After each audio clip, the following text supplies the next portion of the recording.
네, 저희가 이번에는 하도 수사 재판 문제가 꼬여가고 있어서 특별한 법조인 두 분의 법률가를 스튜디오에 모셨습니다.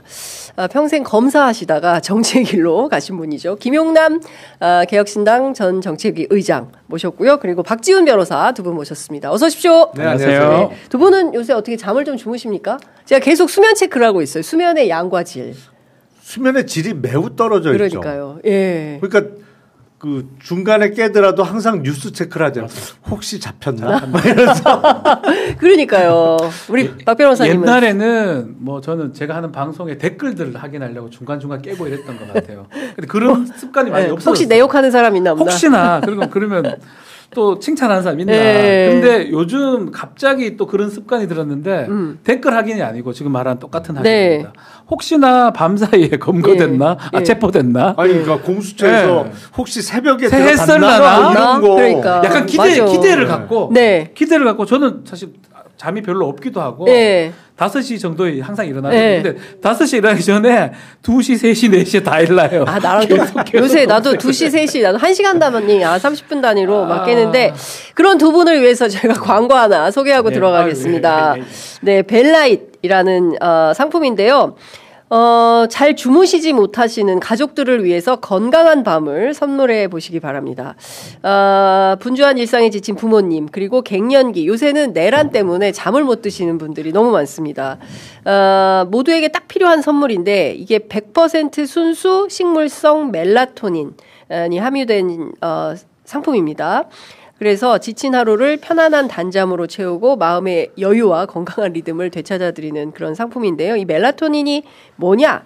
이게 잘 아시는 것처럼 인체의 밤 시간을 관장하고 수면을 유도하는 그런 기관인데 수면 조절 역할을 한다고 합니다. 연령이 올라갈수록 또 스마트폰 많이 볼수록 스트레스가 높을수록 이 호르몬 분비가 부족해진다고 하는데요. 실제로 이 멜라토닌을 충분히 섭취를 해서 좀 조금이라도 수면에 도움이 되면 좋겠다라는 차원에서 이 상품을 소개해 드립니다. 적포도의 수면과 스트레스 케어에 도움이 되는 주요 성분인 레스베라트롤. 저도 이번에 처음 알았습니다. 이 레스베라트롤이 있는데 피로 회복, 혈액순환에도 큰 도움을 주는 걸로 알려져 있습니다. 구매자분들이 올려주신 최근 구매 리뷰가 평점이 4.9점인데요. 이 제품 먹고 누워있다가 이게 정말 효과가 있나 했는데 잠시 의문이 들던 차에 바로 6시간 내리주무셨다. 이런 구매 리뷰 들어와 있고요. 벨라잇 먹은 다음 날은 확실히 스마트폰도 덜 보고 저절로 눈이 감기게 됩니다. 이런 평점도 올라와 있습니다.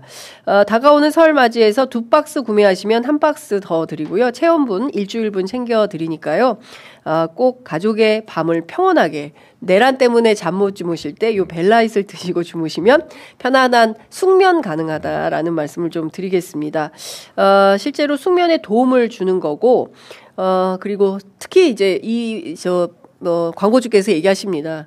스마트폰 오래 하지 마시고 밤에 술 드시지 마시고 요거 드시고 주무시라라고 얘기를 합니다. 윤석열을 나타내는 소리 같아요. 갖다 줄까? 네. 배송 메시지에 취재 편의점 적어주시면 모든 사은품 증정 드리겠습니다. 지금 저희 댓글창 유튜브 더보기 링크 보시면 구매 가능하십니다. 자, 윤석열에게 추천해야 되겠네. 진짜. 좋을 것 같은데. 네? 지금도 뭐 정확한 얘기는 아니지만 아직도 많이 먹고 있고 아직 많이 보고 있고 오마이뉴스까지 보더라고요. 저는. 보고 바로 고발해. 고발을 했더라고요. 아니, 제일 좋은 거는 벨라잇을 복용하고 푹 자고 아침에 일어났는데 체포에 성공해 있어. 그러면 가장 해피한 날이 될 것 같다. 모든 국민들이 생각할 것 같아요. 많은 국민들. 자, 지금 속보가 들어와 있어서 속보부터 하나씩 좀 챙겨드리겠습니다. 박종준 경호처장 방금 전 경찰 출석했는데요. 현직 대통령 신분에 걸맞는 수사 절차가 필요하다. 정부 기관관 유혈 사퇴는 안 된다. 그리고 구체적인 내용은 수사 과정에서 자세히 말하겠다. 이런 주장을 했습니다. 수사기관인 경찰 위상을 존중해서 성실히 임하겠다라는 입장도 밝혔습니다.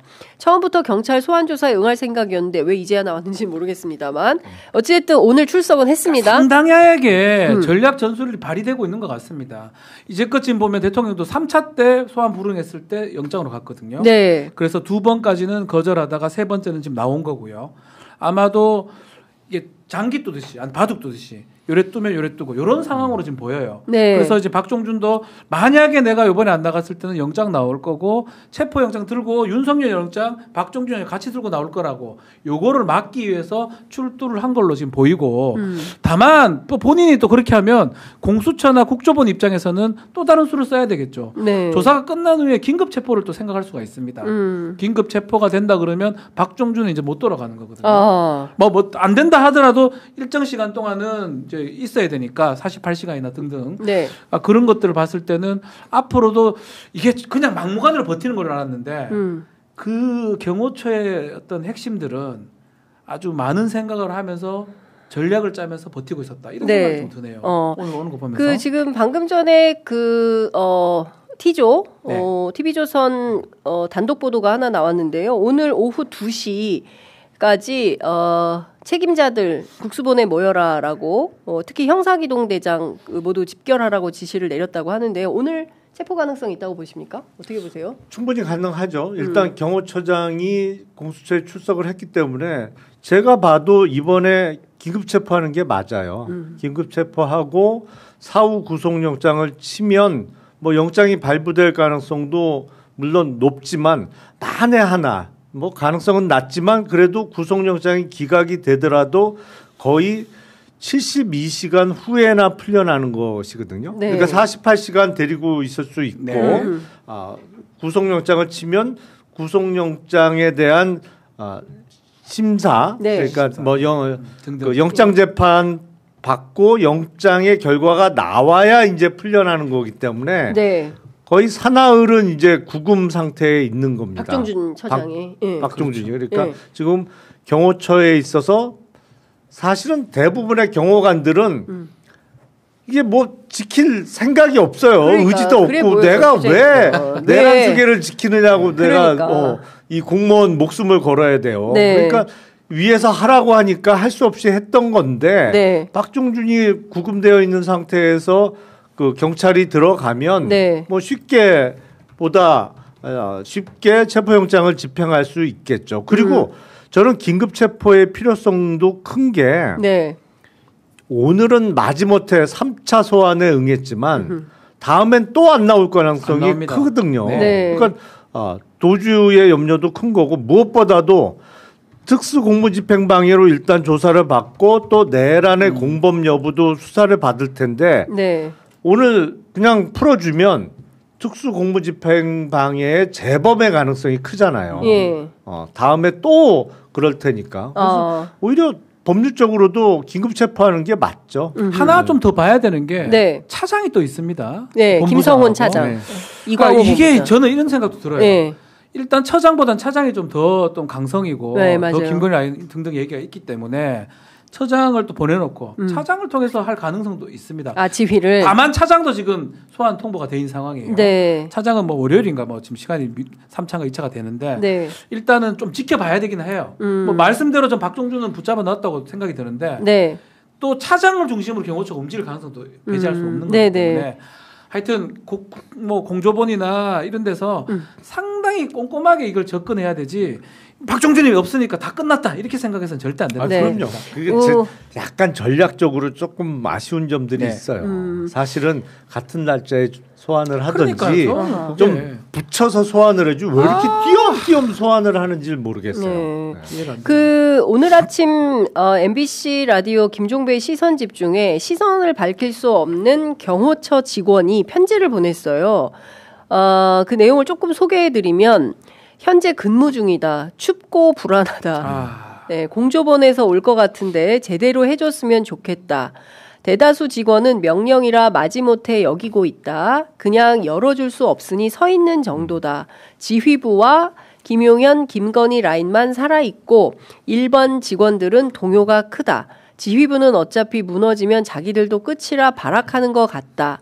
경호처 특성상 같이 하지 않으면 비겁자로 낙인 찍힐 수 있어서 대다수 직원은 마지못해 감수하고 있다. 그냥 상황이 빨리 종료되길 바란다. 그동안 명예와 자부심으로 지켜온 경호처가 지난 2년간 다 망쳐져 버렸다. 이 상황이 정리되면 발본 재건하고 경호처가 재건되기를 바랄 뿐이다. 제가 취재한 내용하고 거의 비슷합니다. 그렇죠. 네. 그게 상식이죠. 네. 그리고 뭐 이거는 약간 각도가 다른 얘기입니다만 뜬금없이 대통령실을 용산으로 이전해 가면서 네. 사실은 경호처의 기존의 시설은 지금도 청와대 주변에 맞습니다. 다 있어요. 예. 거기 뭐 훈련장이고 뭐가 다 있어. 그렇습니다. 그러니까 관사도 거기 있잖아요. 네. 네. 이게 보면 효율성도 매우 떨어져 있어요 지금. 맞아요. 아니 그걸 보나마나 무속적인 이유로 옮겼을 텐데 네. 경호처 직원들도 정말 이 정부 들어서 2년 6개월 넘게 고생했죠. 그렇죠. 모든 시설은 물적 기반이나 모든 건 다 기존 청와대 주변에 지금도 여전히 있는데 갑자기 근무지는 용산으로 바뀌면서 그동안 고생도 많이 했고 그리고 술을 먹으면 일찍이라도 들어가야 되는데 새벽까지 안 들어가고 그러면서 온갖 해프닝도 생기고 지금 급기야 내란 수계를 경호해야 되는 이런 자기 모순에 빠져 있으니 정말 고생 많이 하고 있죠. 네. 대다수 경호처 직원들이 저런 마음을 갖고 있을 겁니다. 그 편지가 아마 일반적으로 봐도 될 것 같고요. 경호처 직원 일반 마음이고 4명을 제외하고 제가 사실 저도 안에 좀 있어서 아는 분들이 부장급들도 좀 동요하는 것 같아요.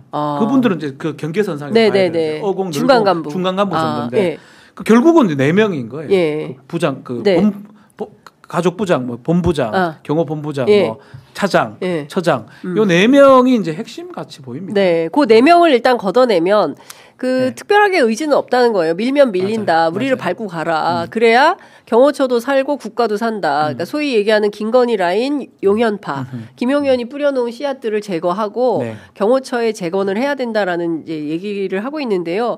저는 오후 2시에 할지 말지 이게 굉장히 그 중요한 포인트가 될 것 같은데 오늘 넘어가면 또 시를 놓치는 거 아니겠습니까? 아니 그리고 지금도 너무 늦었어요. 네. 그렇기 때문에 경호처에 실제로 막아서는 것처럼 보이는 경호관들의 마음은 어느 정도 확인이 됐잖아요. 그러니까 이번에 2차 체포영장 집행의 작전명은 진달래 작전이에요. 진달래. 나를 밟고 깜짝이야. 밟고 가라. 깜짝이야. 아니 경호관들이 진짜인 줄 알았어. 경호관들이 그러고 있거든. 그냥 빨리 가. 지려 밟고 가시 없어서. 얼른 모셔가라. 나보기가 역겨워 가실 때는. 근데 진달래 작전 너무 좋다. 진달래 작전. 근데 이름이 예쁘다. 좋다. 네, 진달래 작전. 진달래 작전 빨리 해야 돼요. 오른쪽으로 해야 돼요. 경찰 진달래 작전 빨리 해라. 근데 문 열어줄 건데 문 열어줄 거니까. 그러니까 그거는 어떻게 보십니까? 경호처에서 실제로 작전을 하는데, 경찰에서 작전을 하는데, 마약 수사대까지 포함이 됐어요. 마수대를 왜 넣었을까요? 어떻게 보세요? 일단은 어느 정도의 물리력 그 행사가 있을 수도 있으니까 그거에 대해서 대비하는 것이죠. 근데 지금 보면 경호관들은 뭐 그렇다고 치지만 지금 철조망도 쳐놓고 차량으로 특히 이제 대형 버스로 그 앞을 막아놨잖아요. 사실 버스를 움직이지 않으면 사람 한 사람도 들어갈 틈이 없을 정도로 다 막아놨거든요. 근데 이거는 실제로 경찰이 이런 상황에 대처했던 경험들이 있습니다. 그렇죠. 참 아이러니한데 윤석열이 조폭 같다고 그렇게 비난했던 노조 파업 때 이른바 옥새 파업이 이런 상황이거든요. 맞아요. 옥새 파업 그렇게 하잖아. 그쵸. 공장 문 잠그고 아무도 못 들어오게 거기 다 막아놓거든. 맞아요. 그렇죠. 근데 쌍용차 때 그렇게 했단 말이에요. 근데 옥새 파업을 뚫고 들어간 경찰들의 경험들이 있잖아요. 그렇죠. 물론 그때는 헬기가 많이 동원됐어요. 그때도 특공 헬기 동원돼가지고 했었어요, 작전을. 그래서 지금 상황이 너무나도 비슷해요. 그러니까 윤석열이 그 안에서 옥새 파업을 하고 있는 거예요. 철저하게 다 막아놓고. 그러니까 마약 수사대는 이런 게 있어요. 마약 수사대가 이제 조사하는 뭐 경찰들도 있지만 검거조들이 있거든요. 이상자들을 검거하는 겁니다. 상당히 마약에 지금 취해 있거나 그런 사람들을 검거인데 뭐 제가 이런 말씀 드리기 뭐하지만 윤석열은 그에게 준하다고 보는 것 같아요. 어떻게 뭐 난동을 부리거나 뭐 발광을 할 수가 있기 때문에 형사 기동대만 가도 사실 되는 거예요. 그리고 경찰의 특징이 그러니까 될 때까지 합니다, 이 사람들은. 공수처처럼 하다 안 되면 찔레찔레 돌아오거나 이러지는 않을 것 같아요. 네. 경험도 있고. 예. 사실 나쁘든 좋든 실력도 있는 거예요. 검거합니다. 쌍용차 검거하라면 검거해가 데리고 오는 사람들이 이 현기대 네. 마수대거든요. 네. 그래서 이 마수대 현기대가 투입된다는 거는 끝장을 보겠다라고 보는 거하고 저는 같지 않을까 생각이 듭니다. 뭐 마약에 취해 있으나 술에 취해 있으나 비슷하죠. 예. 그 윤상현 의원이 최근에 그 윤석열 대통령에 대한 근황을 전했는데 윤이 무슨 알코올 중독자이냐 의연하고 꿋꿋하다 이런 말을 했어요. 조금 끊었나 보네요. 최근에 그 동아일보에서 무슨 동아일보인가요? 네. 보도가 났어요. 최근에 안 먹고 이게 더 웃긴 거예요. 그 보도가 난 게 더 웃긴 거예요. 얼마나 계속 먹다가 잠시 끊었으면 이게 보도가 날 정도가 되냐. 그러니까 정신이 말짱하다는 게 보도가 났어요. 그러면 반대로 해석하는 거는 계속 혼미하다가 최근에 말짱해졌다라고 해석이 되는 거잖아요. 윤상현 의원의 이 말씀도 사실은 저는 좀 너무 충격적이고 그 언론의 보도도 그만큼 지금 혼미한 군주였다 이분은 이런 생각이 많이 듭니다. 그러니까 참 그렇습니다. 이번에 대통령 체포조에 특수단 마수대 반부패 공공범죄 금융범죄 형사기동대 주로 조폭 연쇄살인범 검거하던 이런 형사 인력들을 투입해가지고 하는데 앞서 말씀드린 그 마약수사대 같은 경우에는 전체 259명 가운데 서울청 소속이 43명인데 주로 필로폰 투약자들이 극렬 저항할 때 그 저항자들을 잡아들이는 사람들이 마수대라고 합니다. 맞아요. 그러니까 필로폰 투약해서 막 무슨 말도 안 되는 그런 저항을 할 것에 대해서도 대비를 하고 경찰이 작전을 하는 거다. 진짜 사실은 참 조폭보다 그렇습니다. 무서운 게 제정신이 아닌 사람이에요. 네, 마약 투약. 조폭은 자기 죽을 짓은 안 해요. 근데 제정신이 아니면 어떻게 나올지 모르기 때문에 그게 제일 위험한데 제가 보기엔 한남동 관저에 제가 뭐 지난주에 패닝룸 말씀을 좀 드렸었는데 이게 쉘터가 분명히 있다는 거예요. 그러니까 그런 안에서 걸어 잠그면 들어가기가 어려운 밖에서 들어가기 어려운 시설이 있다는 거예요. 그러니까 그것까지 대비를 하고 들어가야 될 거예요. 그러면은 한남동 관저 안에도 벙커 같은 게 있다. 그래서 근데 그게 외교장관. 근데 그 전에는 국방부 장관 관저로 쓰던 곳이거든요. 그래서 그 전에 최근에 외교부 장관 공간으로 쓰다가 이제 그걸 뺏어서 들어간 건데 그 전에는 외교부 장관 공간 전에는 국방부 장관 공간으로 쓰던 곳이라. 그리고 아마 그 들어가기 전에 뭐 인테리어 공사고 공사를 많이 했잖아요. 맞아요. 그 과정에서 했을 가능성이 높죠. 만들었을 가능성이 높아요. 높아요. 진짜 그런데 참 그렇다면 참담한 건 어떻게 그 문 잠그고 들어가서 거기서 뭐 합니까 근데? 뭐래요? 술 먹죠. 버티겠죠. 죄송해요. 버티겠죠. 죄송해요. 버티겠죠.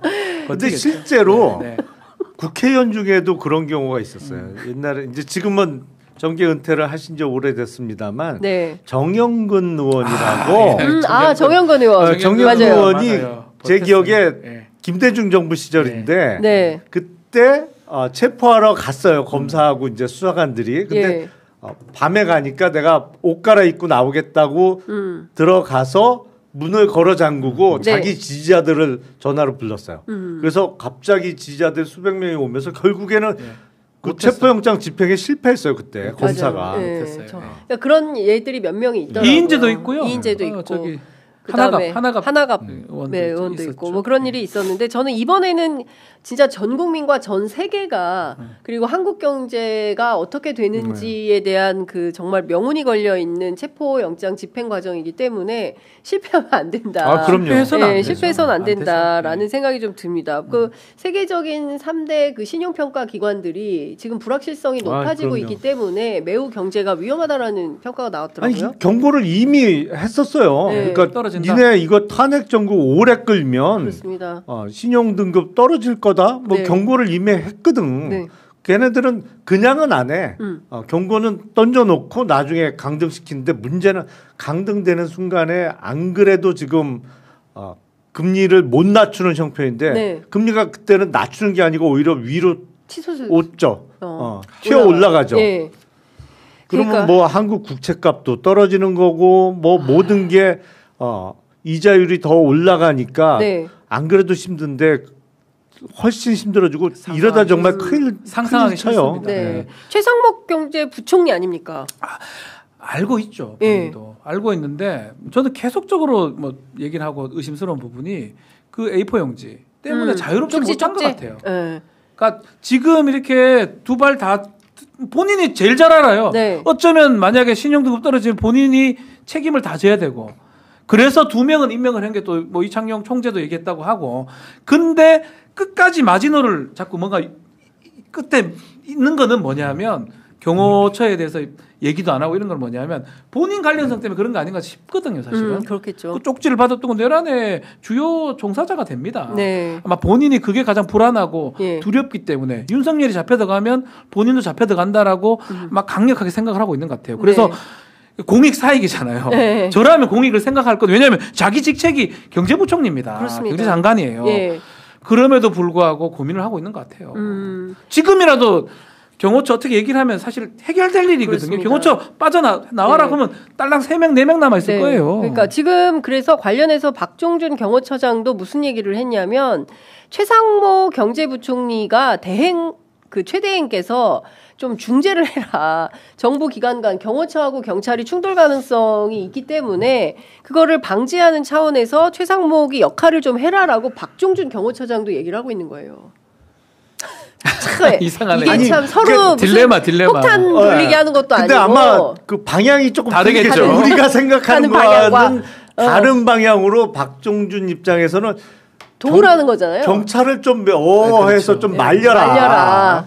들어가지 않게 말리라는 거고 우리 생각은 야 경호처에 확실하게 지시를 해라. 이거 체포영장 집행에 협조하라고. 그러니까 방향은 좀 틀려. 서로 방향은 틀리고 최상목 대행이 어떤 선택을 할지는. 그래서 결정 안 하는 거예요. 못 하는 건가요? 엉뚱한 얘기만 하고 그냥 뭐 추운동 있으면 안 된다. 딴 얘기만 하는 거잖아요. 다치지 마라. 뭐 이런 얘기만 하고. 근데 결정을 내려야 되거든요. 왜냐하면 이게 하루 이틀 3일 일주일 더 지나가면 전 골치 아프다 보거든요. 그렇습니다. 이미 한 달이 넘었지 않습니까? 설 명절까지는 해결이 돼야 됩니다. 그렇습니다. 최소한 늦어도. 근데 지금 좀 두렵기도 하고요. 저는 사실은 오늘이 적기 아닌가.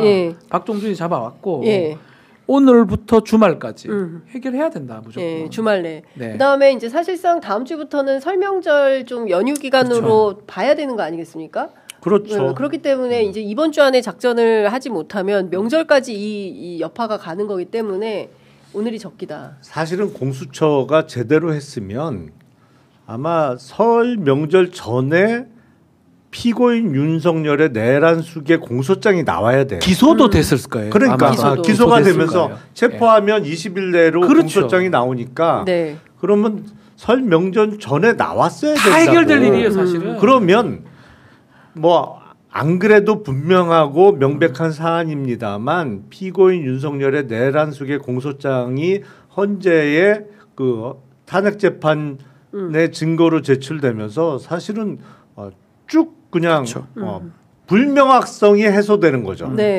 외국 투자자들 입장에서는 한국이 저렇게 비상계엄이 저질러졌지만 저렇게 해결이 되는구나. 스케줄이 바로 나오는 것인데 이게 중간중간 이게 그러니까. 엉뚱하게 시간이 지체되면서 불확실성이 제거가 안 되고 있는 상태가 계속되고 있는데 빨리 해결해야죠. 그러니까요. 그러니까 언제까지 이거를 이렇게 질질 끌고 상황을 어렵게 합니까? 그런데 이 가운데 제가 참 위중하게 보고 있는 것이 여론조사인데요. 오늘 아침 발표된 한국갤럽 여론조사에 보면 윤석열 탄핵에 찬성한다 64, 반대한다가 32 나왔습니다. 지난주 조사에서는 28이었거든요. 아니다. 이번 주 초반 조사에서는 28%가 나왔어요. 중앙일보 엠브레인 퍼블릭이 28, 경향신문 메타보이스가 28. 그런데 오늘은 32로 올라간 거고 어제 있었던 NBS 조사도 상당히 숫자가 꽤 오른 걸로 알고 있습니다. 그러니까 적어도 30%대는 탄핵에 반대하는 여론이 있는 거다. 먹힌 거예요. 사실 원한 게 이거였어요. 이거였다. 그러니까 사실 하나 예를 들면 국정 지지율 같은 걸 지금 평가하면 안 됩니다. 국정을 하고 있지 않기 때문에. 근데 국정 지지율을 하지 않고 지지율에 대해서 질문을 해버려요. 근데 지금 또 의미가 없는 거거든요. 국정 지지율은 윤석열이라는 걸 절대적으로 두고 네. 이 사람이 잘하고 있냐 잘못하고 있냐. 그래서 뭐 6대 60대 30 뭐 이렇게 해서 20% 10% 나왔지 않습니까? 예.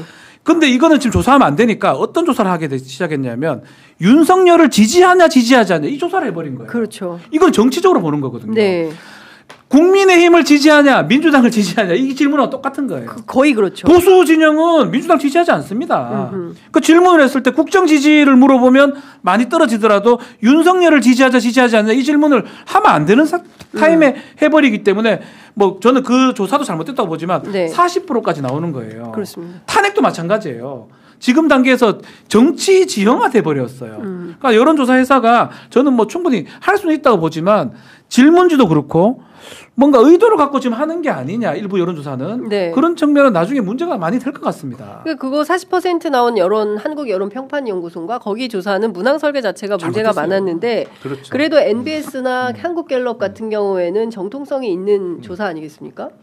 제가 보기엔 이거는 해석을 조금 달리해야 될 것 같아요. 그러니까 30%를 넘나드는 탄핵 반대의 여론조사 결과는 네. 정말 윤석열의 복귀를 원하는 약 10% 내외의 여론과 탄핵은 될 것 같은데 탄핵 이후에 맞습니다. 치러질 조기 대선의 결과가 나는 찬성하기 어렵다. 그러니까 이게 탄핵이 되면 조기 대선이 60일 이내에 실시되는 거고 그렇게 되면 뭐 우리가 8년 전의 경험에 비춰볼 때 제1야당의 대선 후보가 당선될 가능성이 매우 높은데 나는 그건 싫다. 네. 이 여론 대략 20% 내외가 합쳐진 게 네. 30% 내외의 탄핵 반대로 나타나는 거 아닌가 싶어요. 그러니까 극소수를 제외하고는 윤석열 탄핵이 안 될 거다. 네. 윤석열이 복귀해서 다시 대통령으로 권한 행사를 할 거다. 아니면 권한 행사를 했으면 좋겠다는 건 제가 보기엔 극히 일부예요. 없다고 봐야죠. 네, 근데 탄핵은 어차피 될 것 같은데 그 탄핵 이후의 결과가 나는 싫다. 네. 이것까지 합쳐진 결과 아닌가 싶어요. 그러니까 네. 이거를 설명을 잘 해줘야 됩니다. 맞아요. 예. 탄핵이 되냐 안 되냐 옳으냐 그러냐 요걸로 자꾸 이 해석을 하거든요. 지금 김영애 의원님 말씀하신 것처럼 네. 그런 것들이 다 포함된 거예요. 정치적 어떤 스탠스라고 봐야 돼요. 이재명이 싫다라는 게 여기 반영이 된 거라고 봐야 됩니다. 예. 탄핵이 아니고 네. 그 뒷부분까지 예. 조기 대선이면 이재명이 되는 게 예. 그걸 받아들이기 어렵다.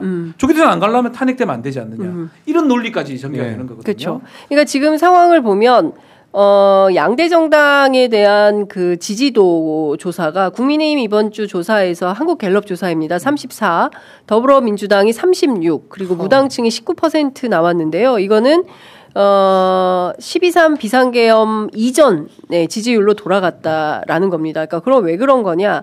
8년 전에는 이게 여당의 분당을 해서 바른정당이 이제 있었고 그리고 범보수가 상당히 위축된 이런 상황이었는데 이번에는 계속 우기면서 아니라고 하면서 또 그 정광훈 목사 등이 나와서 집회를 하면서 상황을 반전시키려고 하니까 이게 여론시장에 반영이 되는 거다. 이제 네. 박 변호사님께서 분석해 주신 그 내용이 고스란히 정당 지지도에도 이게 투영이 된다. 이렇게 그러니까 보실 것 같아요. 결국은 우두머리가 거기 있기 때문에 이런 일이 일어나는 거예요. 만약에 네. 체포됐잖아요. 네. 이런 일 안 일어납니다.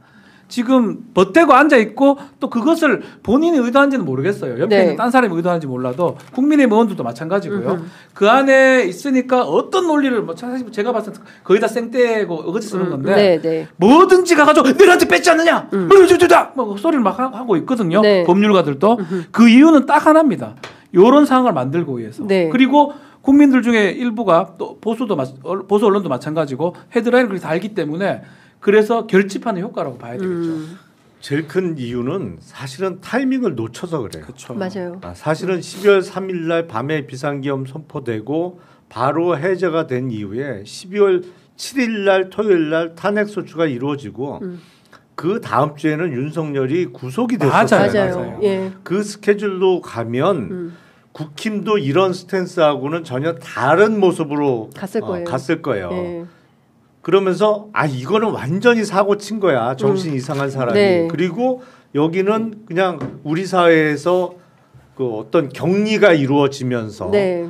다른 구도로 갔으면 이렇게 안 흘러갔을 텐데 이게 뭐 수사기관 간에 경쟁하다가 뭐 네가 해라 내가 한다 맞아요. 뭐 하다가 가져가더니 타이밍을 놓쳐 계속. 맞아요. 너무 질질 끌고 제대로 못해. 네. 그러면서 말씀대로 이 구도가 당연히 내란에 대한 처벌과 탄핵은 빠른 속도로 갔어야 되는데 시간이 지연되면서 이게 진영 대결로 간단 맞습니다. 말이죠. 예. 그러면서 엉뚱하게 지금 여론조사 결과도 나오고 있는데 근데 문제는 국민의힘이 오해하지 말아야 될 게 정당 지지도 34대 36, 2% 오차 범위 내로 나온다고 지금 그러면 내일 모레 만약에 선거를 치르면 국민의힘하고 민주당이 선거 결과가 비등비등하게 나오냐? 택도 없는 소리.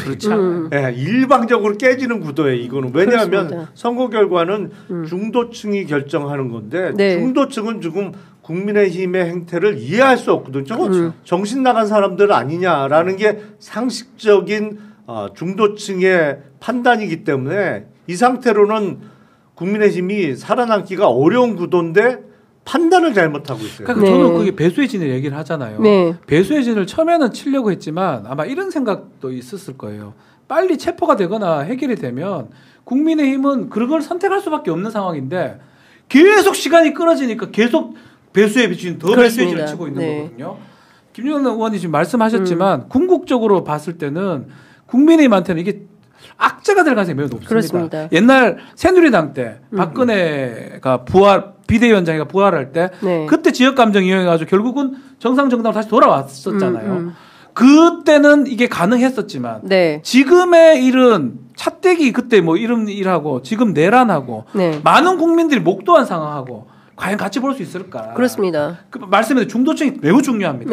중도층이 6대3이라고 봐야 되거든요. 그 6도, 3도 저는 더 이쪽으로 간다고 보면 그 사람들의 각인의 국민의힘 정당은 아주 말도 안 되는 정치적 결사체가 될 겁니다. 지금 논리 전개하는 것도 마찬가지고 권성동, 권영세.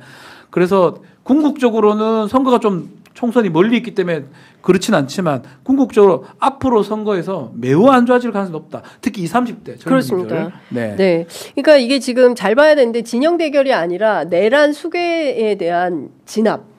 필요한 것이고 그렇죠. 이 내란 사태를 종결시켜야 되는데 마치 국민의힘과 민주당의 세대결로 정치 싸움으로 만들어 가잖아요. 그러니까 정쟁으로 만들려고 하는 그들의 목표는 일정 정도 그 먹히는 측면이 시간이 있는 끌어지니까 먹혔어요. 그렇죠. 시간이 끌어지니까 그러니까 그러니까 빠르게 정광석화처럼 상황을 제압하고 빠르게 정돈을 했었어야 되는데 그런 측면에서는 실기한 측면이 매우 심각한 문제가 있다. 국가 법질서 대 불법 세력 그렇습니다. 간의 대결 구도인데 사실 실질은 그건데 이게 엉뚱하게 시간이 질질 끌면서 진영 대결 구도로 옮겨가고 있단 말이에요. 거기에 저는 큰 역할을 한 게 한동훈 대표 아니에요? 한동훈 대표가 막 대통령 놀이하면서 막 이상한 상황을 만들고 또 한동훈 대표가 사실은 제일 잘했어요. 계엄 해제 그날 당일날 너무 잘했어요. 그 다음 날부터 10번 바뀌면서 결국 축출당했지 않습니까? 국민의힘에서 맞습니다. 축출당함으로써 국민의힘은 배수진을 간 거예요. 근데 이제 문제는 좀 전에 정확하게 말씀하셨는데 불법과 정 싸움이거든요. 부와 정의 싸움이면 결국은 정이 이기게 돼 있어요. 그 정부가 합법한 게 맞으니까 그 불법에 지금 정치 그걸로 가가지고 국민의힘이 그럼 거의 다 그거 가버렸어요. 44명, 45명 의원들도 마찬가지고요. 국민의힘이 저는 가장 답답합니다. 사실 지금 상황에서. 지금 보면은 그 또 하나는 최상목 권한대행에 대한 직무평가가 있었는데 긍정 31, 부정 56 이렇게 나왔습니다. 그러니까 긍정보다는 부정적으로 역할을 못하고 있다는 데에 평가가 우세하다 이렇게 볼 수가 있을 것 같고요. 그리고 기관별로 신뢰도 조사를 했는데 지금 헌법재판소가 1위 했습니다. 헌법재판소가 57대 31로 제일 그 신뢰를 받고 있고요. 그리고 중앙선거관리위원회가 51대 40으로 또 신뢰를 받고 있습니다. 그리고 법원이 46대 44 다소 좀 팽팽하고요. 그 밖에 공수처가 상당히 부정평가가 높습니다. 15대 74, 74로 공수처 부정평가가 굉장히 높다. 그리고 검찰입니다. 검찰이 22대 69로 부정평가가 69% 검찰. 그러니까 지금 보면 가장 불신받고 있는 집단이 검찰, 공수처 이렇게 되고요. 경찰도 비등비등합니다. 신뢰한다 47, 신뢰하지 않는다 44. 그러니까 약간 법원과 경찰에 대해서 비슷비슷한 이런 양태인데 헌법재판소 선거관리위원회에 대해서는 비교적 높은 점수를 준 반면 검찰과 공수처에 대해서는 이 사람들 안 되겠다. 개혁이 필요하다. 개혁 대상이다. 국민 여론은 이렇게 평가가 됐습니다. 어떻게 보십니까? 사실은 헌재가 가장 균형감 있게 잘 하고 있는 것도 맞죠. 그래서 헌재에 대한 평가가 높게 나오는 거는 뭐 당연한 결과로 보여요. 근데 아쉬운 건 최상목 권한대행이 권한대행이라 낮게 나오는 게 아니거든요. 노무현 대통령 탄핵 소추됐을 때 고건 총리가 권한대행을 하면서 그때 당시로는 압도적인 맞습니다. 차기 대선 주자 1등 나왔습니다. 맞아요. 왜냐하면 무게감 있고 안정감 있게 대행으로서의 역할을 적절하게 했거든요. 최상목 대행에 대한 평가가 이렇게 부정적으로 나오는 건 가장 큰 이유는 기준을 설정 못해서 그래요. 그러니까 대통령 권한대행으로서 법률안 거부권을 행사하면서도 임명권은 어정쩡하게 행사했단 말이죠. 아니 법률안 거부권을 행사할 정도면 당연히 더군다나 국회 추천목의 헌재재판관은 임명을 했어야죠. 네, 그렇죠. 그러니까 일관성만 유지를 해도 지금보다 훨씬 좋은 평가를 받았을 거예요. 네. 근데 국가기관이 영속적이지 않습니다. 절대로. 그래서 지금 공수처나 검찰은 정말 긴장해야 되는 상황이에요. 네. 아니 국민의 신뢰를 이렇게 못 받으면 그 기관을 없앨 수도 있는 거예요. 더군다나 그렇습니다. 공수처는 신생기관이기 때문에 없애는 거 어렵지 않아요. 그리고 검찰도 지금 누리고 있는 권한도 언제든지 바뀔 수 있는 거예요. 그렇습니다. 모든 국가기관 어떠한 선출직이라도 국민의 신뢰가 바탕하지 않으면 그 지위는 유지할 수 없는 거예요. 대표적인 예로 선출직 대통령이 지금 탄핵당하게 생겼잖아요. 뻘짓하면 그렇게 되는 그렇습니다. 거예요. 이제 국민의 평가에 따라서 그 존재 자체가 이제 위협받는 이런 상황이 되는데 그 1순위가 지금은 공수처다라는 생각이 좀 듭니다. 그리고 다음은 검찰인데 공수처의 경우에는 지난 1차 체포 작전에서 실패한 게 굉장히 저는 큰 패착이었다 이런 생각이 좀 듭니다. 준비가 뭐 안 됐다고 보면 맞아요. 준비도 안 됐고 의지도 없다고 보여요. 그러니까 욕심만 있고 욕심도 있었나 싶을 정도로 공수처의 사건이 감으로써 검찰에 있을 때보다 시간이 다 끌어졌고 지금 오늘 말했던 시간이 끌게 됐던 가장 결정적인 요인이 탄핵이 일주 미뤄진 것도 있지만 더 중요한 거는 공수처에 가가지고 소환 뭐 몇 번 하다가 소환 응하지 않고 체포영장 집행 못하고 그러다 보니 시간이 이렇게 끌어지고 나라가 지금 두 쪽 난 상황으로 지금 보이는데 그 공수처가 결정적 역할을 하고 그러니까 결과론적으로 이런 얘기가 좀 죄송하지만 정말 내 통자가 있나 생각이 들 정도로 못하고 있거든요. 실제로 공수처 집행대 갔을 때 전날 대통령이 편지를 보냈어요. 지지자들한테. 나 막아달라. 그리고 경호처에서는 우리가 무조건 막겠다라는 의사를 보여줬는데도 어젠가 현안질의 갔을 때 공처장이 그 답변했거든요. 막으면 특수공무집행방해로 현행범 체포할 수 있다. 국회의원 잡을 수 있다. 그때 그렇게 하고 갔어야 되거든요. 근데 그거 못하고 그냥 백에서 돌아왔잖아요. 그때부터 공수처의 어떤 지지 어떤 신뢰도는 바닥이 된 게 아닌가. 17도 15라 그랬습니까? 많다. 15도 많다. 15도 많다. 그런데 저는 한 가지 저희가 이제 앞에 그 탄핵 찬성 반대 여론을 말씀드리지 않았습니까? 근데 그 2023년 8월에 CNN이 조사했을 때 당시 공화당 지지자들 같은 경우에는 이게 부정선거다라고 생각하는 게 69%였어요. 근데 이번에도 보니까 그 MBC하고 코리아 리서치가 조사한 조사에서 지난 총선에서 부정선거가 있었다라고 판단하는 게 29%인데 국민의힘 지지층에서는 65%로 나왔거든요. 그러니까 국민의힘 지지층 가운데 과반 이상 65%나 되는 사람들은 10 가운데 6 이상은 부정선거가 있었다. 이제 이렇게 보는 거예요. 근데 오늘 발표된 여론조사에서도 이 탄핵 반대자 있지 않습니까? 윤석열 탄핵에 반대하는 사람들을 대상으로 조사했을 때 81%가 선관위에 대해서 신뢰하지 않는다. 그리고 모든 기관에 대해서 부정적이다. 이제 이렇게 생각하는 사람들이 전체가 카운트가 되는 거죠. 그러니까 찬성 64대 반대 32. 그런데 이 32% 안의 81%는 선관위 신뢰를 안 하는 거예요. 그래서 개헌군이 들어가. 아니 근데 어떻게 봐야 됩니까? 이른바 그 부정선거로는 역사가 깊어요. 사실은 최근의 현상은 아니에요. 그러니까 황교안 총리부터 생각이 납니다. 아니 뭐 그 이전에도 제가 이제 그 대학 학번이 88학번이거든요. 근데 87년 12월에 대선이 있었잖아요. 네. 그 대선에서 노태우 후보가 당선됐어요. 네. 근데 88년 3월에 제가 대학을 들어가서 뭐 그때는 이제 서클도 좀 하고 하니까 네. 네. 학생 운동권의 전반적인 그때는 학생 운동권 내의 상식은 뭐냐면 87년 12월 대선이 부정선거라는 거예요. 그때 처음으로 컴퓨터 집계가 도입이 됐어요. 그 전에 이제 주판 뭐 사람 계산으로 합계표를 내다가 주판 오랜만에 듣는다. 그때 대선에서 처음으로 컴퓨터를 이용해서 합계를 냈어요. 득표 이런 거를. 예. 근데 그 컴퓨터 조작에 의한 부정선거다.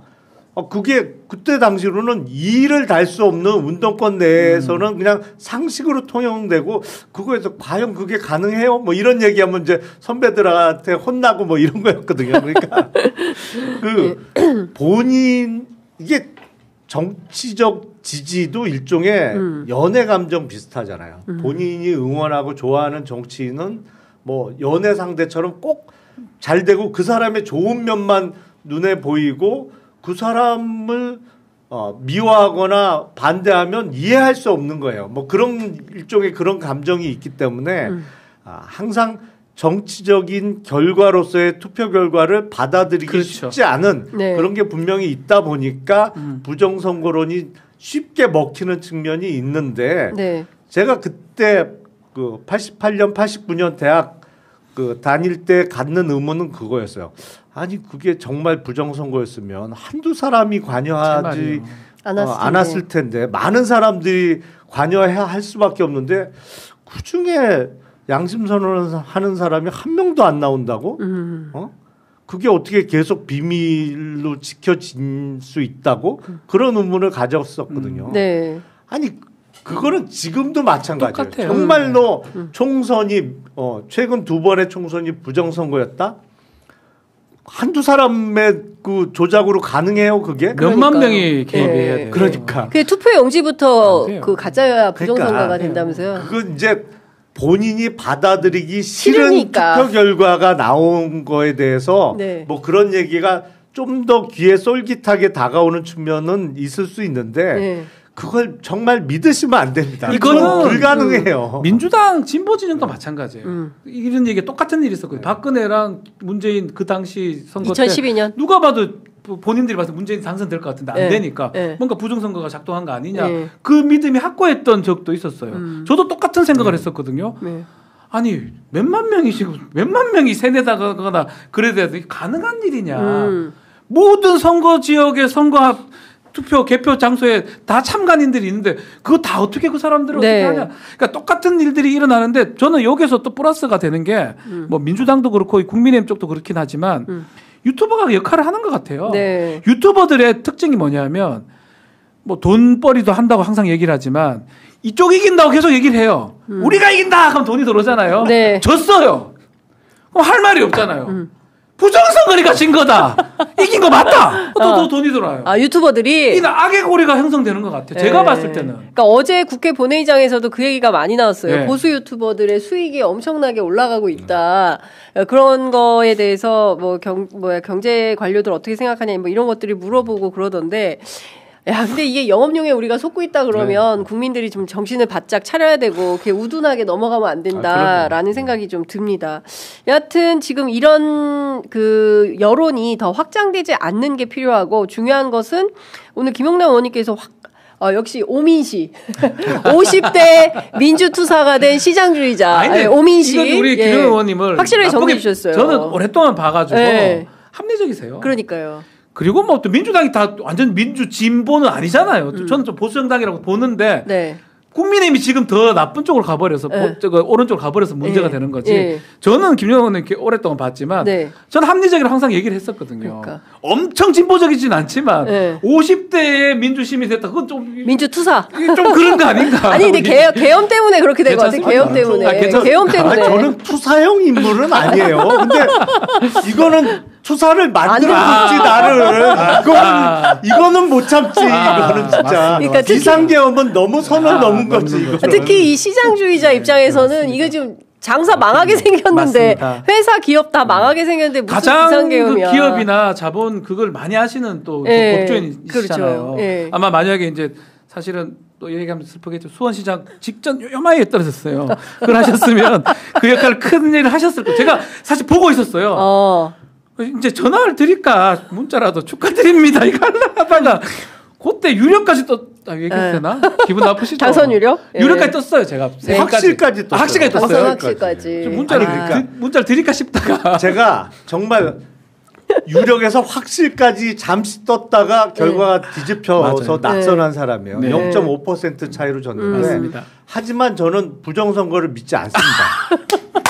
그러니까 지금 국민의힘 지지자 아니면 이게 부정선거 때문에 윤석열이 할 수 없이 비상계엄을 할 수밖에 없었다라고 믿고 계신 분들. 아니 만약에 부정선거가 있었다고 하면 제일 큰 피해자 중에 하나가 저예요. 맞아요. 제가 0.5 확실까지 떴다가 0.5% 차이로 뒤집혔는데 새벽에. 맞아요. 하지만 저는 부정선거를 믿지 않아요. 왜냐하면 그런 일은 문명국가인 한국에서 일어날 수 없어요. 왜냐하면 그게 정말 부정선거를 하려면 한두 사람의 힘으로 되는 게 아닌데 수많은 사람이 관여했는데 비밀이 끝까지 유지된다? 그런 일은 일어날 수 없어요. 그러니까 여러분 절대로 이용당하지 마세요. 부정선거는 없습니다. 제가 보기에 김용남 의원이 요거를 따로 별도로 편집해가지고 정강훈 목사 집회 때 틀어야 될 것 같아. 0.5 차이 거기에서 틀어야 될 것 같아 진짜. 0.5 차이 줬어요. 근데 이 윤희란 사람은 내가 0.73이 아니라 명태균 조사에 따르면 내가 엄청 크게 이겨야 되는데 10%. 그리고 그 전에 이준석 대표가 그 얘기 계속 하지 않았습니까? 그러니까 큰 표차로 이겨야 되는데 너무 적게 이겼다. 부정선거다. 그 오늘 그 동아일보 칼럼에 나온 게 뭐냐면 여권 인사하고 윤석열 대통령 당시에 텔레그램을 주고받았는데 신문 보지 말고 민심을 들으세요. 그러면서 최근에 보수 언론의 권력지향 행각이 심각하다. 왜곡 선동이 도를 넘었다. 그러니까 보수 언론 보지 말고 일반 민심을 봐라라면서 극우 유튜브를 추천했다는 거예요. 그러니까 참 일반 민심을 알 수 있는 방법으로 유튜브를 선택한 거야. 그래서 참 이 극우의 좁은 대롱으로 허상을 만들고 가짜 적과 막 싸우고 있는 거 아니냐. 이제 이런 그 참담함을 담아서 칼럼을 썼던데 슬픈 얘기죠. 진짜로 대통령이 알고리즘을 잘 모르시는 수도 있어요. 계속 그게 나오니까 이게 정말 일반 여론이라고 오해를 했지 않았을까. 그 생각이 좀 문득 들거든요, 사실은. 그러니까 진짜 이런 것들을 잘 모르고 본인은 어쩌면 지금도 확신을 갖고 있는 게 아닌가. 좀 두려운 마음도 듭니다. 아니, 그러니까 0.5% 차이로 떨어진 사람도 부정선거는 없고 내가 부족해서 떨어진 거야라고 생각하고 있는데 0.73% 차이로 이긴 사람은 야 부정선거야 내가 10% 차이로 이겼어야 되는데 부정선거 때문에 내가 조금밖에 못 이겼어. 이거 난 도대체 이해가 안 돼요. 정말 이거 진짜 그 부정선거 주장하는 사람들 앞에 이거 틀어야 되겠다. 말이 됩니까? 김용남 증언 이래가지고 틀어야 되지 않을까 싶습니다. 그 시간은 다 됐지만 저희가 다음 주에 조만간 봉지욱 기자 초대해서 여쭤봐야 될 것 같긴 한데 엄청난 사실이 또 추가로 확인이 된 거예요. 그러니까 창원지검에서 수사보고서가 나왔는데 실제로 다 부인했지만 다 거짓말이었던 거죠. 명태균 씨와 윤석열, 김건희가 서로 카톡 주고받은 내용이 다 나왔는데 그 여론조사에 대해서 정말 우리 남편 1등 만들어주세요. 그리고 명태균 씨가 막 보내는 그 여론조사 보고서에 대해서 충성, 이렇게 김건희 여사가 실제로 단문을 보내고 이런 것들이 다 확인이 된 겁니다. 그리고 봉지욱 씨 어제 그 인터뷰에서 하는 얘기는 실제 지난 대통령 선거 경선 캠프에서 대선 후보는 김건희였다. 내용을 종합해보면 이런 얘기가 나오는 겁니다. 막 그런 얘기가 저는 이제 이게 사실은 계엄의 계기였다고 사실 보거든요. 내란의 계기였다고 보는데. 그러니까 명태균 게이트가. 이 창원지검에서 그 황금 핏이죠. 그걸 발견했다고 포렌식을 한다는 보도도 있었고 지금 오늘 보도 11월 달에 벌써 이게 만료가 됐고 보고서까지 있었다는 거예요.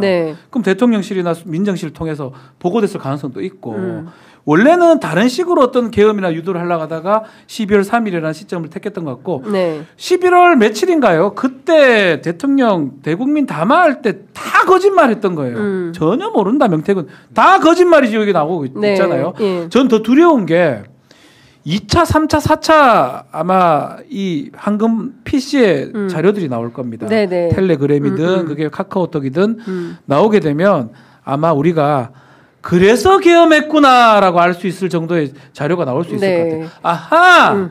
정말 상황이 안 좋았구나 이 사람들 네. 입장에서. 그게 나온다면 오히려 명태균 게이트 때문에 이게 시작됐다고 저는 그렇죠. 생각도 들거든요. 그런 증거들이 드러날 수 있다고 생각이 들어요. 그러니까 두 가지 쌍특검이 주요했던 것 같아요. 그러니까 하나는 최혜병 특검, 그다음 또 하나는 김건희 관련된 건데 전체 280개의 캡처 파일 가운데 위기의 순간마다 김건희 씨가 명태균 씨에게 연락을 해서 뭐 고소해야 될까요? 해야죠. 이런 것뿐만 아니라 캄보디아 순방, 이태원 참사 등등에도 끊임없이 명 씨하고 주고받은 메시지가 나왔습니다. 그러니까 입만 열면 거짓말이었던 거죠. 다 거짓말이죠. 그러니까. 비공표 여론조사 안 받아봤다고 안 받았다. 했는데 뭘 안 받아봤 매번 받아봤고 예. 그리고 정치적인 판단을 역시 김건희가 한 게 맞기 때문에 윤석열이 남한 대통령도 했으니까 그보다 정치적으로 한 수 위는 김건희는 통일 대통령 하겠다고 나서는 그러니까. 그 상황이 된 거고 네. 저는 놀라운 게 그 보니까 검찰 수사 보고가 통으로 나온 거잖아요. 그렇죠. 네. 통으로 나왔어요. 그 나올 수 없는 거거든 원래 절대로 내부에 준 거예요. 아예 그거는 그러니까 수사파 어떻게 입수했어요? 검찰 워터마크도 있어요. 검찰 적혀 있어요. 그러니까, 네. 그리고 주인 검사 도장까지 그러니까요. 그러니까 수사 보고가 통으로 나온 거예요. 그래서 야. 이 네. 세상이 바뀌긴 바뀌는구나. 옛날 그리고 이게 같으면 어떻게 밖으로 나오지? 검찰이 저 이런 얘기 하지만 가장 또 빨리 움직여요. 네. 요 상황에서 써먹어야 되겠다 싶으면 지난번에도 저기 김용현 기소장, 공소장 시점상으로는 공소 잘못할 때 탁 튀어나오거든요. 그렇죠. 맞아요. 이번에도 저는 그런 맥락으로 보거든요. 근데 김용현 공소장도 진짜 충격적이었어요. 김용현보다 윤석열이 더 많이 나왔잖아요. 대통령이 등장을 훨씬 더 많이 했는데 이번에도 보니까 다 거짓말이었다는 게 검찰의 진짜 공적 기록으로 확인이 된 거 아니겠습니까? 아니 그래서 그런 면 때문에 뭐 비판 받는 것도 맞는데 사실은 죽은 권력에 대한 수사는 검찰이 제일 잘해요. 주권수, 탈권수 말고 주권수. 그러니까 그래서 이거 그냥 공수처에서 사건 안 뺏어가고 놔뒀으면 벌써 다 끝났을 텐데. 그것도 잘하지만 검찰 제일 잘하는 게 뭐냐면 조사해놓은 걸 언제 터뜨릴지도 제일 잘합니다 세상에서. 진짜. 기가 막힙니다. 이걸 이 어느 시점에 타이밍, 타이밍이 예술이거든요. 예. 이거 정무적인 거잖아요. 예. 오늘 내냐, 내일 내냐, 모레 내냐거든요.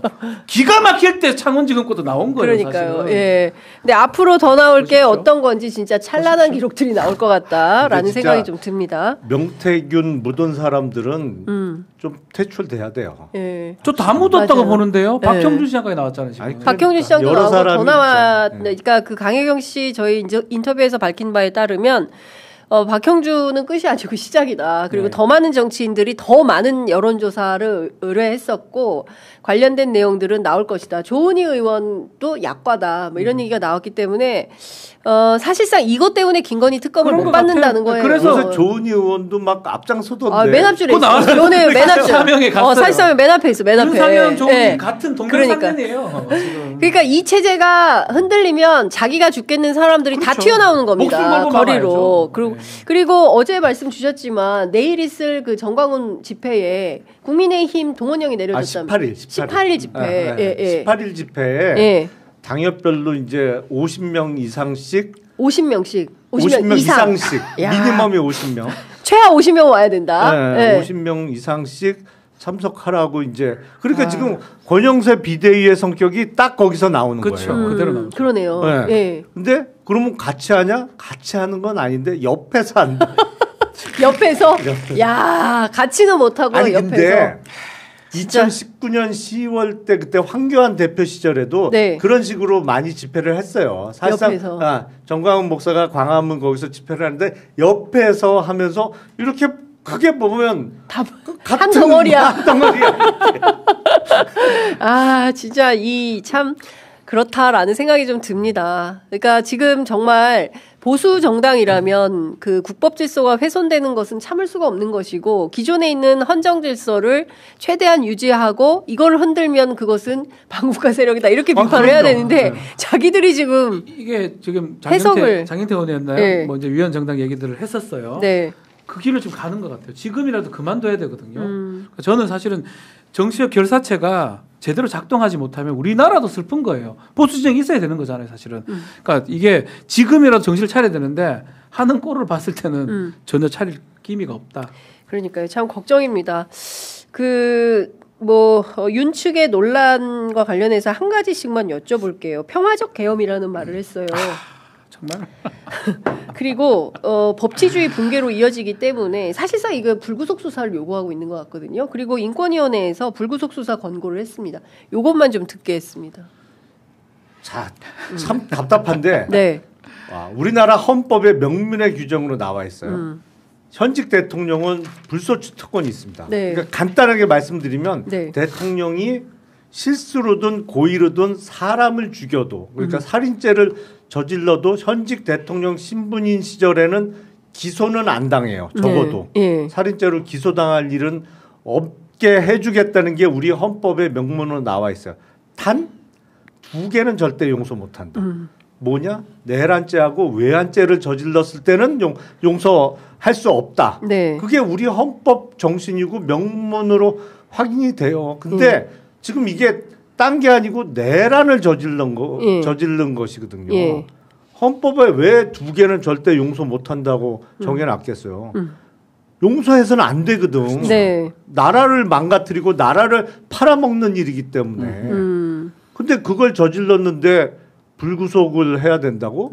우리 헌법 정신에 정면으로 반하는 얘기입니다. 네. 계엄이라는 게 한자로 이제 이런 뜻이 엄하게 경계한다는 뜻이에요. 그게 무슨 평화하고 연결이 됩니까? 그러니까. 말이 안 맞는 거예요. 네. 계엄 자체가 평화가 아니고 비상스러운 그걸 예측하는 그런 단어로 봐야 되고 요 말하고 똑같아요. 착한 살인.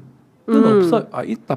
정당 방해는 되나? 하여튼 어쨌든 뜨거운 아이스 아메리카노 똑같아요. 네. 말이 안 되는 말을 아니 붙인 거예요. 총을 쏴서라도 도끼로 문짝을 부숴서라도 그렇게 들어가서 사람을 끄집어내고 케이블 타이로 묶어서 복면을 씌워서 그게 어떻게 평화가 될 수가 그게 어떻게 있나요? 평화입니까? 말이 안 맞는 이 언어도단 앞에 정말 참을 수가 없어요. 그러니까 이런 지경으로 그 국격을 훼손하는 행위에 대해서 어서 빨리 지금 당장 종결하는 모습을 보여야 된다. 오늘 당장 체포 집행을 해야 된다. Right now. right now. 지금 하세요. 우리 박지훈 변호사 영어도 되네. 영어 간단한 영어였어요. 나는 밤으로 알아들었어요. 죄송해요. 발음이 안 좋아가지고 나이트로 들렸어요. 오늘 밤이라도 하세요. 네. 오늘 밤이라도 하세요. 네, 준엄하게 우리 박지훈 변호사가 제안했습니다. 네. 오늘 밤이라도 해라. 알겠습니다. 두 분 말씀 오늘은 여기까지 듣도록 하겠습니다. 말씀 잘 들었습니다. 고맙습니다. 네, 고맙습니다.